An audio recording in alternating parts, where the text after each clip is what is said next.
जुन्नर तालुका निसर्ग संपन्नतेने नटलेला तालुका आणि खऱ्या अर्थानं पर्यटन तालुका। याच तालुक्याच्या पश्चिम भागामध्ये असलेली काही आश्चर्य जी तुम्ही कदाचित पाहिली असतील पण त्याचं महत्त्व तुम्हाला माहित नसेल। आज काही अशाच गोष्टी मी तुम्हाला सांगणार आहेत। तर आज आपण आलोय नाणेघाटामध्ये। माझ्या मागे तुम्ही हा नाणेघाटाचा व्यापारी मार्ग पाहू शकता।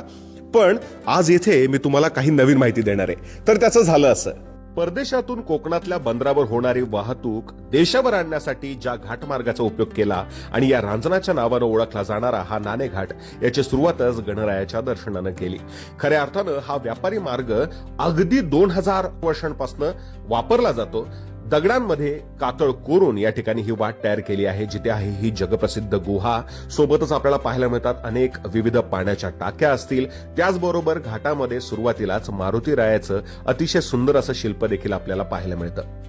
तर आज आपण आतमध्ये आहोत या गुहेत, जी आहे 2000 वर्षांपूर्वीची, होय इसवी सनाच्या पहिल्या शतकाच्या पूर्वीची ही गुहा आहे।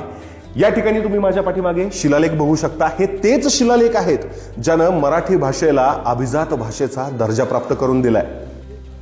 हा जो काही मार्ग तुम्ही पाहताय तर हा व्यापारी मार्ग आहे। घाटाखालून ज्यावेळी परदेशात या ठिकाणी व्यापार व्हायचा आणि तो माल बंदरावरनं घाटावर आणण्यासाठी नाणेघाटातल्या या रस्त्याचा वापर केला जायचा। तुम्हाला सांगतो, या घाटावरनं येणाऱ्या काही व्यापारी माल असायचा त्याच्यावर जो कर लादला जायचा किंवा टोल वसूल केला जायचा, तो जे काही आपण जो रांजण पाहिला ज्याच्यावरनं नाणेघाट असं याला नाव पडलं असं म्हणतात, त्या ठिकाणी तो सगळा काही कर गोळा केला जात होता। या गुहा इथला हा सगळा काही जो व्यापारी मार्ग आहे तो तर आपण पाहिलाय, पण एक वेगळी घटना, एक वेगळी गोष्ट, एक वेगळं रहस्य या सगळ्यांच्या मागे दडलंय। तुम्हाला माहिती आहे शालिवाहन शके याची सुरुवात कुठे झाली?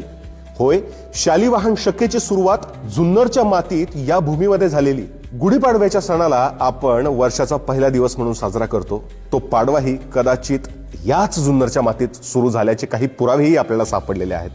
होय, ज्यावेळी सातवाहनांची जी सत्ता होती ती नहपाण राजाने काही काळाकरता उलथून लावली होती आणि सातवाहनांना अगदी महाराष्ट्रातून बाहेर म्हणजे या आंध्र मावळचे सातवाहन हे आंध्र प्रदेशात गेले आणि म्हणून त्या प्रदेशाला नावही आंध्र पडलं बरं का। त्यानंतर त्यांनी पुन्हा एकदा या ठिकाणी या जुन्नरच्या भूमीमध्ये विजय प्राप्त केला आणि आपली मूळ भूमी परत एकदा ताब्यात घेतली। त्या दिवसाला शालिवाहन शके याची सुरुवात करून सेलिब्रेट करत होते। त्याच दिवशी पहिला पाडवा म्हणजेच नवीन वर्षाची सुरुवातही केली जाते। तर शालिवाहन शके हे जुन्नरमध्ये सुरू झालंय याचा आपल्या सगळ्यांना अभिमान असायला पाहिजे।